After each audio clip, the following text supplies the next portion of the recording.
មិត្រា18សមាគមប្រយុទ្ធប្រឆាំងនឹងការ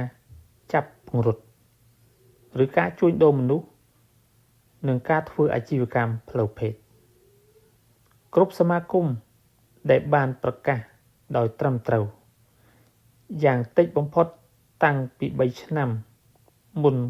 ការបរិច្ឆេទនៃបទល្មើសហើយដែលកម្មវត្ថុនៃលក្ខន្តិកៈត្រូវមានការតស៊ូប្រឆាំងនឹងការចាប់ពង្រត់ឬការជួញដូរមនុស្សនិងការធ្វើអាជីវកម្មខាងផ្លូវភេទអាចប្រើប្រាស់សិទ្ធិដែលទទួលស្គាល់ដល់ដើមបណ្ដឹងរដ្ឋប្រវេណីចំពោះបទល្មើសដែលបានបញ្ញត្តិដោយច្បាប់